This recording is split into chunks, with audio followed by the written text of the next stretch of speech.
नमस्कार, भव्याश्री न्यूज से मैं नूपुर। 26 जनवरी की आधी रात को गाजीपुर हाईवे के एक सुनसान इलाके के पास एक गाड़ी आकर रुकती है। गाड़ी से एक व्यक्ति निकलता है और कुछ देर के बाद गाड़ी के अंदर से एक सूटकेस निकालकर सुनसान जगह पे रख देता है। रखने के बाद पुनः गाड़ी में बैठ करके वापस चला जाता है। कुछ ही देर के बाद वो गाड़ी पुनः आकर वहीं पे रुकती है। रुकने के बाद इस बार एक व्यक्ति जो निकलते हैं उसके हाथ में एक गैलन होता है। गैलन को लेकर के वो पास में आता है और पेट्रोल डालता है। पेट्रोल के बाद माचिस लगाकर कुछ देर इधर उधर देखने के बाद गाड़ी में बैठकर वापस चला जाता है। अब अटैची जो है वो धुआं धुआं है। सूटकेस में आग लग चुकी है और धीरे धीरे आग की लौ जो है बढ़ती हुई दिखाई पड़ रही है। आसपास में गंध भी फैलता हुआ मानो नजर आता है। लोग एक के बाद एक वहां पे आना शुरू करते हैं। थोड़ी थोड़ी भीड़ लगती है। इतने में ही सुबह हो जाता है। किसी ने पुलिस को फोन किया। पुलिस मौके पर पहुंचती है और देखती है कि अटैची तो पूरी तरह जल चुका है। खैर, पुलिस वहां पे उस अटैची को अपने कब्जे में लेती है। कब्जे में लेने के बाद आकर के सीसीटीवी फुटेज खरीदती है। जो भी वहां पे सीसीटीवी लगे हुए थे उस फुटेज को देखती है। देखने के बाद एक के बाद एक ऐसे करके 20 से 25 से 30 गाड़ियों को आते जाते देखती है। एक संदिग्ध गाड़ी उन्हें नजर आता है जिस पे वो केंद्रित होती है। उन्हें फिर रिवर्स में लेती है। रिवर्स में लेने के बाद देखती है तो ये उत्तर प्रदेश की गाड़ी रहती है। चूंकि नंबर उत्तर प्रदेश का था। अब क्या है कि पुलिस उस गाड़ी को अपने कब्जे में उसका स्क्रीन रखती है और रखने के बाद आरटीओ से पता करती है कि आखिर ये गाड़ी किसकी है। गाड़ी मालिक का जब नाम पता चलता है तो गाड़ी वाले से जब वो बात करती है पुलिस, तो पता चलता है कि ये गाड़ी उन्होंने अमित तिवारी के नाम के किसी व्यक्ति को कुछ पहले बेच दी थी। अमित जो है कैब ड्राइवर है और वो गाजीपुर में रहते हैं। पूर्वी दिल्ली के डीसीपी अभिषेक धनिया अपनी टीम को अमित तिवारी की तलाश में लगा देती है। अमित तिवारी को पुलिस नोएडा से गिरफ्तार करके थाने लाती है। थाने के बाद अमित तिवारी आना काना करते हैं। करने के बाद पुलिस की डंडे जो है बड़े बड़े की बोलती बंद कर देती है और फिर वो बोलना शुरू करता है। तो अमित ने जो कहानी सुनाया वो बड़ा ही भयावह था। वो सुन करके तो पैरों तले जमीन ही किसी की भी खिसक जाएगी। यह कहानी थी गाजीपुर में। वो अपनी चचेरी बहन शिल्पा पांडे के साथ रहते थे। शिल्पा पांडे को दबाव देकर अपने साथ वो रहने पर मजबूर किए। आपको मेरे साथ रहना है, नहीं तो किसी न किसी केस में तुम्हारे माता पिता को हम फंसा देंगे। अब अंदर की सच्चाई क्या है और नहीं है ये तो अमित जाने और शिल्पा जाने। पुलिस के पास जो शब्द आए हैं वो यही थे। अमित ने जो सुनाया वही कहानी को मानना पड़ेगा, क्योंकि आज शिल्पा पांडे इस दुनिया में नहीं, उसी सूटकेस में कैद वो जल चुकी है। और शिल्पा पांडे जो है वो अमित तिवारी की चचेरी बहन है। चचेरी बहन के साथ वो दिल्ली में रहा करते थे और कभी गाजीपुर में। ये दोनों जगह पे उनका आना जाना था, क्योंकि ये कैब ड्राइवर था। वो जो गाड़ी लिए थे जिससे खरीदा था इन्होंने, उसके बाद उन्होंने कैब ड्राइविंग की काम शुरू की। चूंकि रोजगार कुछ ना कुछ तो चाहिए और शिल्पा को रखा था साथ में। दोनों पति पत्नी की तरह रहते थे और जब पति पत्नी की तरह वो रहते थे तो शिल्पा अक्सर कहती थी कि आप हमसे शादी करो, अब हम शादी के बिना नहीं रहेंगे, एक जीवन ऐसे गुजारेंगे, शादीशुदा जीवन। शिल्पा पांडे की जो परिवार है यानी माता पिता जो हैं वो गुजरात के सूरत में रहते हैं। यहाँ पे प्राइवेट जॉब करते हैं। वो यहाँ रहते हैं और शिल्पा गाजीपुर में। इनके माता पिता भी आश्वस्त होते हैं कि चलो हमारी बेटी कहाँ है, तो भाई की बेटे के पास है, यानी कि उनके भाई के बेटे अमित तिवारी। ये चचेरी भाई और बहन है।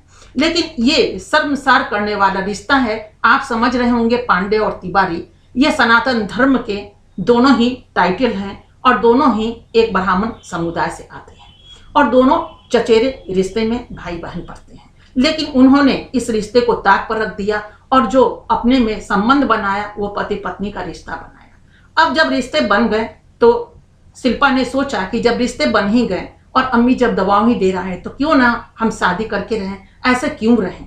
अब क्या है कि ये रिश्ता अमित तिवारी को एक बोझ लगने लग जाता है। अब वो उनके दिमाग में आता है। उस वक्त तो नए नए में किसी के दिमाग में होता नहीं है कि कि कहाँ रिश्ता बनाए, कहाँ छोड़े और कहाँ से इसको एक मोड़ दे। लेकिन कभी कभी रिश्ते जो होते हैं बनने को तो बन जाते हैं, लेकिन वही रिश्ता एक बोझ बन जाता है। और जब बोझ बन जाता है तो इंसान सोचता है कि आखिरकार इससे हम छुटकारा ले तो ले कैसे। वो 25 तारीख की रात फिर वह भयावह रात बनी जब अमित तिवारी और शिल्पा पांडे की खूब लड़ाई होती है। कमरे में इतनी जोरदार लड़ाई होती है कि नौबत यहां तक आ जाती है कि अमित तिवारी गुस्से में शिल्पा पांडे का गला दबा देता है और इतनी कस के दबाता है कि वहां पे उसकी दम घुट जाती है और दम घुटने के बाद वो मौत के मुंह में समा जाती है। अब जाकर के इसका नशा टूटता है, क्योंकि ये नशा करके ही उस दिन घर में आया था। और अक्सर आप जानते हैं कि जो ड्राइवर होते हैं वो नशीले पदार्थ का सेवन करते ही करते हैं। तो वो नशा करके आया था और शिल्पा से लड़ाई हुई। लड़ाई के बाद उसने गला दबा दिया और उससे मौत हो गई। अब मौत जब हुई तो वो पास में जाकर देखता है तो उसमें जान ही नहीं है। अब वो घबरा जाता है कि करे तो करे क्या। तो वो अपने एक साथी को फोन करता है। वो साथी भी कभी कभी ड्राइविंग का काम करता है, ऐसे कुछ मैकेनिक रूप में वो कार्यरत है। अनुज कुमार उसका नाम है। अनुज को वो फोन करता है और अपने पास बुलाता है। जब अनुज आता है तो पूरी स्थिति से वाकिफ करवाता है और कहता है कि अब बचाव का कौन सा रास्ता होगा, क्यों ना इसको कहीं भी हम अलग कर दें कि ताकि पुलिस की नजर ना हो और इस लाश को हम इस तरह गुमनाम कर दे, छुपा दे कि ताकि हम एक अच्छी जिंदगी जी सकते हैं। और उसके बाद गाजीपुर से हम प्रयागराज जाएंगे और प्रयागराज के बाद हम कहीं चले जाएंगे, क्योंकि अभी कुंभ का जो मेला है वो प्रयागराज में लगा हुआ है और इस भीड़ में पुलिस उसे ढूंढ नहीं पाएगी और उसके बाद एक बहाना हो जाएगा कि हम तो प्रयागराज में थे। इस तरह की कहानी दोनों दोस्त मिलकर के बुनते हैं और बुनने के बाद उनको लगता है कि आखिर इसको ठिकाना कहाँ लगाए। तो एक अटैची को लेते हैं, अटैची में शिल्पा पांडे को भरते हैं। भरने के बाद उसको बंद करके, और वो तो ड्राइवर ही है और गाड़ी भी उसके पास है, उसी गाड़ी से उस लाश को ला करके उसी सुनसान इलाके में डालकर और वो माचिस लगाकर उसको जला देता है। 160 रुपए में डीजल खरीदता है। 160 रुपए की डीजल उस वहीं पे पेट्रोल पंप से खरीदता है और खरीदने के बाद इस चीजों को अंजाम देता है। अब क्या है, एक विश्वास पे दोनों वहां पे रहते थे और रहने के बाद आपने इस तरह की जो रिश्ते बनाए, उसके बाद ये रिश्ता क्यों बोझ बन गया। आज अमित तिवारी जो हैं वो पुलिस के गिरफ्त में हैं और अब न जाने उन पे मर्डर का कौन सा चार्ज लगाया जाएगा, कितने साल की सजा मिलेगी। दूसरी बात, अनुज कुमार जो हैं वो भी उतने के ही भागीदार हैं। अगर किसी ने आपको कहा गलत रूप से साथ देने के लिए तो आपने गलत का साथ और सहयोग दिया। तो अनुज कुमार भी साथ में पकड़े जा चुके हैं और पुलिस उनसे भी पूछताछ कर रही है। अब आगे का जो नजारा होगा वह बड़ा ही भयावह दृश्य होगा, क्योंकि एक साथ पढ़ाई के माने में, पढ़ाई के लिए या किसी जॉब के लिए अगर किसी के साथ आप रहते हैं, वहां पे अगर रिलेशन बन जाता है तो सबसे पहले तो ये ध्यान देने की बात है कि आखिर उस लड़के से या फिर उस लड़की से आपका रिश्ता क्या है।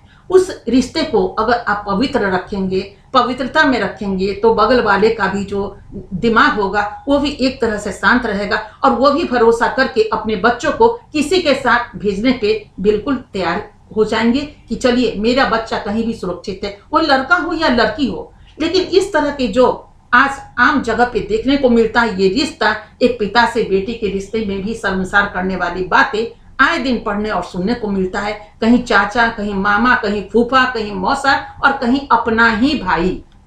यहाँ तो चचेरे भाई हैं, कहीं कहीं तो अपने भाई का भी ये रिश्ता जो होता है वो सुनकर पढ़कर ऐसा लगता है कि क्या कलयुग का नजारा ऐसा होना चाहिए। तो रिश्ते क्यों बोझ बन जाते हैं। दुनिया में तो इतनी लड़कियां हैं, इतने लड़के हैं, क्यों ना लोग अपने जैसा ही ढूंढे। क्या लड़कियों की कमी है? तो अपने ही घर में क्यों लोग डाका डालते हैं और विश्वास को उस अंजाम पे पहुंचा देते हैं और तिलांजलि दे देते हैं और इस तरह अपनी ही बहन को सूटकेस में बंद करके और माचिस लगा देते हैं। तो ये कहानी है जो भयावह कहानी है। अभी लोगों को पुलिस से भी डर नहीं लगता है। लोग सोचते हैं कि चलो ये चीज को हम ऐसे बच जाएंगे, हम वैसे बच जाएंगे, लेकिन क्या जो सुन रहे हैं क्या बचाव है? इसका तो कहीं भी बचाव नहीं है। गलत तो गलत ही होता है और सच सच ही होता है। तो क्यों नहीं सच पे चला जाए। थोड़ी सी कठिनाई होगी, थोड़ी सी दिक्कत होगी। शिल्पा को चाहिए, अगर वो रिलेशन में अगर अमित खराबी था तो सबसे पहले हम अमित को सिर्फ बुरा नहीं कहेंगे। यहाँ पे शिल्पा पांडे और अमित तिवारी दोनों की सहमति से रिलेशन बना। एक को कहना ये गुनाह होगा और एक को कहना भी नहीं चाहिए। कोई किसी पे आज की तारीख में दबाव नहीं दे सकता है। आप इतना बड़ा जो है अंजाम दे सकते हैं, यानी कि किसी को मौत के घाट उतार सकते हैं, तो क्या आप बोल नहीं सकते कि नहीं हम आपके साथ नहीं रहेंगे, अब नहीं रहेंगे। जो हुआ ठीक है वो हुआ, लेकिन शिल्पा को भी दबाव नहीं देना चाहिए। जो हुआ आपने गलती की सबसे पहले, और गलती के भागीदार आप बन गए। तो ऐसे में इतनी सारी कहानियां पूरे भारतवर्ष से आती है, तो सोचना तो होगा ही शांतिपूर्वक कि अगर मान लीजिए कि किसी से नहीं पट रहा हो तो यहाँ शादी के बाद भी तलाक हो जाता है, तो बेहतर है अलग रहना, शांति से रहिए। और जिंदगी अनमोल है, उसको बिल्कुल ही सुरक्षित रखना चाहिए। लेकिन पढ़े लिखे लोग भी इस कदर माँ बाप को धोखा देते हैं, समाज को धोखा दे रहे हैं और अपने आप को धोखा दे रहे हैं। यहाँ पे शिल्पा ने किसी को धोखा नहीं दिया। यहाँ पे गुजरात में माँ बाप इसी इंतजार में थे कि शिल्पा हमारी बेटी जो है वो मेरे भतीजे के साथ है, और भतीजा यहाँ पे अपनी बहन के साथ जो कर रहा है और बहन भाई के साथ जो कर रहा है, ये तो संसार करने की बात ही है। साथ ही ये दोनों अपने आप को धोखा दिए और साथ में सहयोगी बने अनुज कुमार, जो इनका साथ दिए, और साथ के बदले में भी उनको जो गिरफ्तारी हुई है और उनकी भी जो जिंदगी गई। तो अनुज कुमार के माँ बाप का क्या, जरा सोचिएगा, इस पे गौर करने की बात है। गलत का साथ और सहयोग कभी मत